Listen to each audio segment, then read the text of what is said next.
ما نباید هرگز اشتباهاتمون رو کنترل کنیم و یا با ذهنمون کنار بذاریم. نه، به نظر دل این حقیر ما باید سطح آگاهیمون رو اونقدر بالا ببریم تا اشتباهاتمون، عادتهای غلطمون از زندگیمون محو بشن.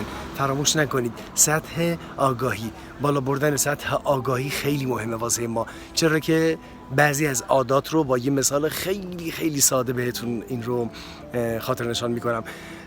بعضی از عادات رو، مثلا سیگار کشیدن، مثلا مشروب خوردن، مثلا عادات غلط، عاداتی که ما رنجیده خاطر میشیم اما همچنان حالا به دلیل حالا مثلا آرامش ذهنمون میریم سمتشون دوباره و عین یه تسکین اونا رو میبینیم.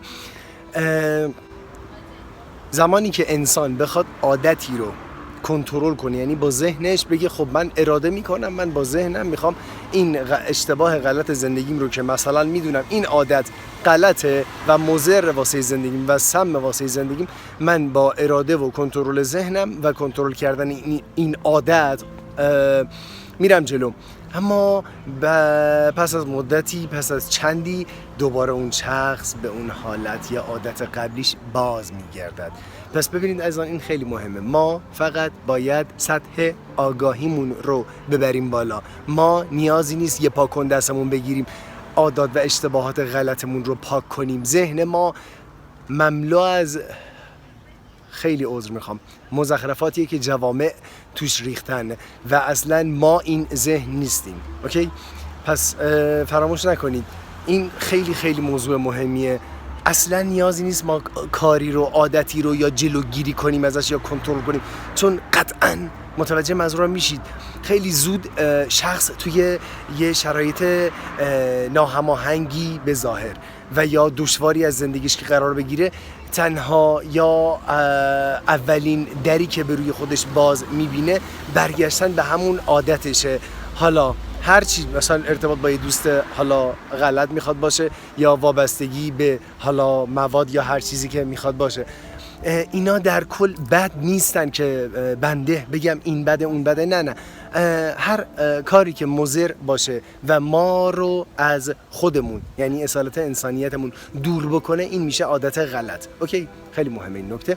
و فراموش نکنید وقتی شخص توی دشواری قرار بگیره دوباره برمیگره به اون عادت. پس این خیلی مهمه که ما به سطح والا از آگاهی خودمون رو برسونیم، چون وقتی ما درکمون نسبت به پیرامونمون، نسبت به خودمون بالاتر از این حدی که اکنون درش هستیم بره، قطعاً کنار گذاشتن و رد شدن از خیلی از اشتباهات غلط زندگیمون، من جمله پر شدن این ذهن، پر کردنی که اصلا دست ما نبوده، به ما یاد دادن و پر کردن ذهن ما رو، گذشتن از این و تمام عاداتی که از این نشأت میگیره، سرچشمه میگیره، واسمون خیلی راحته.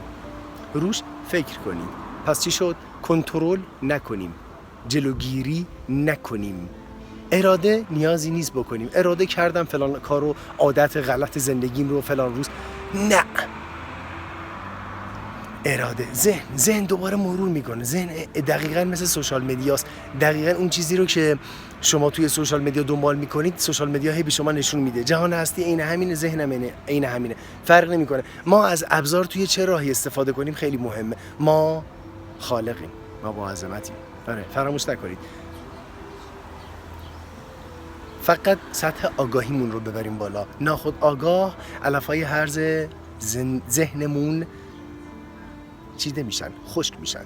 آره، فقط اون باغ گلستانی میمونه که هر انسانی به اون نیاز داره و خواهان اونه و خیلی ها بیخبرن از اون باغ، خیلی ها بیخبرن از اون گلستان. تأمل کنید، روش فکر نکنید. یا حق.